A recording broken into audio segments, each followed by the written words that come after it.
আসসালামু আলাইকুম। ভালো তো? কি খবর? ভালো। আমরা নামাজ পড়লাম পাশে মক্তব, তোমরা বসে আছো কারণ?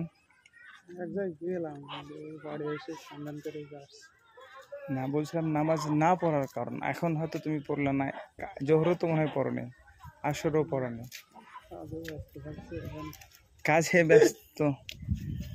কাজে ব্যস্ততা। মানে যেহেতু আমি জানি যে গলনায় মানে অন্য ধর্মের কেউ নাই মুসলিম ছাড়া, তাই না বলো? আর মুসলিম মানে কাজে কামে হতে হবে, নামে নাই, কি বলো? হ্যাঁ, তো মানে ইবাদত যদি না করা হয়, বিশেষ করে সালাত মানে নামাজ যদি না পড়া হয়, তাহলে নিজেকে মুসলিম দাবি করা তার হক নেই, কি বলো?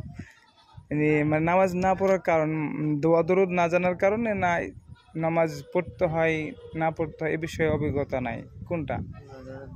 হ্যাঁ, দোয়া দরুদ না জানার কারণে। তোমার কি কারণে?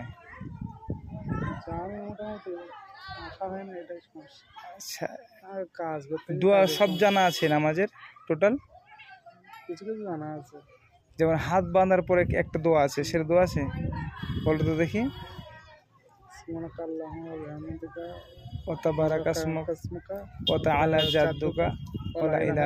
মাশাআল্লাহ, তাহলে তোমার দোয়া যেহেতু মুখস্থ আছে, তাহলে তোমার ইসলাম সম্পর্কে কিছু জ্ঞানও আছে আশা করি, তাই না? দোয়া দরুদগুলো মুখস্থ করবা অবশ্যই। হ্যাঁ, ট্র্যাক্টর চালাও আর প্লেন চালাও কাকা, বুঝছো? ট্র্যাক্টর চালাও আর প্লেন চালাও। নামাজ এমনই একটা ইবাদত যার বিকল্প কোনো পথঘাট নাই, পড়াই লাগবে ব্যক্তিকে, সে যে কোনো কাজ। আমার বোন হাসপাতালে ভর্তি আছে, মৃত্যুর সাথে পাঞ্জা লড়ছে, মানে ওই আপনার কি বলে, ওই যে এসি ঘরে কি বলে, আইসিতে। তা আমি আমার বোনকে লাশ দেখা করতে যাচ্ছি, আমাকে ডাক্তার ডাকছে লাশ দেখা করার জন্য, শেষ দেখা করতে ডাকছে ডাক্তার।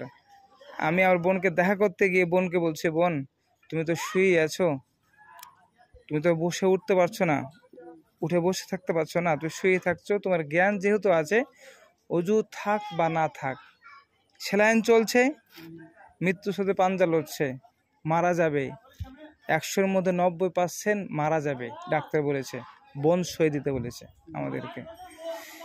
তো আমি ওই জায়গায় বলছি, বোন তুমি নামাজ পড়ো ওয়াক্ত মতো। বলছে হ্যাঁ। আমার চোখে পানি আসলো বলতে গিয়ে যে আমি আর বোনকে হয়তো আর পাবো না ফিরে, এই শেষ দেখাই বেরিয়ে আসছি। ডাক্তার হয়তো রাত্রে অপারেশন করবে বলেছে, যদি বাঁচে তো ভালো, নাহলে আমরা রিফার করে দেবো। তো আমি বললাম রিফার যখন করতেই হবে তো এখনই করে দাও, আগেই করে দাও। নার্সিংহোম থেকে রিফার করে বহরমপুর নিয়ে আসলাম মেডিকেলে। যাক আলহামদুলিল্লাহ, যেহেতু রিপোর্টগুলো সবই খারাপ ছিল, মেডিকেলে নিয়ে আসার সাথে সাথে রিপোর্টগুলো দেখার পরে ওরা একটা টেবিল বসাই ডাক্তারদের মধ্যে, টেবিল বসানোর পরে একে দ্রুত চিকিৎসা কীভাবে করা যায় তারা চিকিৎসা গ্রহণ করলো। আলহামদুলিল্লাহ, চিকিৎসা চালু করে দিল। রাত্রে আমার রক্ত দিতে হলো আমাকে, আমি রক্ত দিলাম। তারপরে আল্লাহকে দোয়া কান্নাকাটি করলাম, আল্লাহ তুমি আমার বোনকে বাঁচিয়ে দাও। বয়সও বেশি লাই, 21 থেকে 22 বছর বয়স আমার বোনের, অল্প বয়স। তো যাই হোক, আবার পেটে বাচ্চা, 9 মাসের বাচ্চা, পেটে ইনফেকশন হয়েছে, thyroid high, cholesterol high, uric acid high, liver high, মানে কোনো রিপোর্ট না যে ভালো, প্রত্যেকটা রিপোর্ট, যতটা রিপোর্ট করেছে সবগুলোই খারাপ। তার জন্য ডাক্তার বলেছে বাঁচবে না। তো যাই হোক, আল্লাহ যদি বাঁচিয়ে রাখে, কেউ মারতে পারে? কখনো মারতে পারে না। তো কথার কথা হচ্ছে, নামাজ এমনই একটা ইবাদত, মৃত্যুর সাথে পাঞ্জা লড়ছে ওই ব্যক্তিকেও নামাজ পড়া লাগবে। দাঁড়িয়ে পড়তে পারে না, বসে পড়তে হবে, বসে পড়তে পারে না, শুয়ে পড়তে হবে। এমনই একটা ইবাদত যার বিকল্প কোনো পথ ঘাটি নাই। তাহলে কি করবে? যা জানো দোয়া, যেটুকু জানো ওই দিয়ে আজ থেকে 5 ওয়াক্ত নামাজ পড়া ধরো। এই যে আজকে একজন মারা গেল, তোর ফুফু কিন্তু রে, তোর ফুফু এটা তুই জানিস, এটা মারা গেল, এই খালা, তোর খালা এটা তুই জানিস, আজকে যে মারা গেল তুই জানিস না এটা তোর খালা? কি আশ্চর্য বিষয়। যাই হোক, এই যে মারা গেল, আমরা শুনছি জানছি, তারপর সতর্ক হচ্ছি না। আমরা মনে করছি হয়তো আমি কখন মারা যাবো, তা ঠিক আছে, আমরা অনেক পরে মারা যাব, বুড়ো হব, দাড়ি পাকবে, বিয়ে শাদী হবে, নাতিপুতি হবে, তারপর মারা যাব। এমন ধারণা ভুল, এমন ধারণা ভুল। কখন কোথায় কিভাবে মারা যাব আল্লাহ ভালো জানেন। তার জন্য মরার পর একটা জীবন আছে, অনন্তকাল জীবন, যেখানে আর মৃত্যুই নাই, ওখানে কোনো মৃত্যুই নাই, অনন্তকাল জীবন। সেখানে যদি সুখে শান্তিতে থাকতে চাই আমরা, তাহলে অবশ্যই আল্লাহর গোলামি করতে হবে, নিজের নাফসকে আল্লাহর কাছে সঁপে দিতে হবে, মানে নিজের মন মতো চললে হবে না। মুমিনের জন্য দুনিয়া হচ্ছে জেলখানা, আর জেলখানা ইচ্ছে মতো চলা যায় না। আর কাফেরদের জন্য দুনিয়া হচ্ছে স্বর্গ, তারা ইচ্ছে মতো চলবে।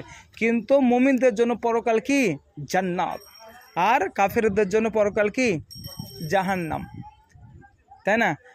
এমনই একটি জান্নাত যেখানে তুমি যা ইচ্ছা, যা চাইবা তাই পাবা, সেখানে ইবাদত করা লাগবে না। তুমি ট্র্যাক্টর চালানো অভ্যেস আছে, তুমি ট্র্যাক্টর চাবা, আল্লাহর কাছে তোমাকে ভালো ট্র্যাক্টর দেবে। তুমি যদি বলো না আমি না ট্র্যাক্টর চালাবো না, এমনি যদি বলো স্বর্ণ ট্র্যাক্টর নেবো, তো স্বর্ণ ট্র্যাক্টর তোমাকে দেবে আল্লাহ। যে যা চায় সে তাই পাবে সেখানে। সুন্দরী সুন্দরী মহিলা, তোমার যা মন চাই, সেখানে কোনো নোংরা জিনিস নাই, পায়খানা নাই, না খেয়ে যে কি বলে ছ্যাত নাই, কিচ্ছু নাই। সেখানে খাবার হবে, খাবার খাওয়ানোর পর একটা ঢেকুর উঠবে, সব খাবারগুলো হজম হয়ে যাবে। যে আমরা খাবার খাই, খাবার খেয়ে কি হয়? পায়খানা যেতে হয় না, ওই পায়খানাটাই থাকবে না। এমনই একটা শান্তির জায়গা। আর ওই শান্তি ভোগ করতে গেলে আমাকে দুনিয়াতে ইবাদত করা লাগবে। কি বলছো, ইবাদত করবা তো?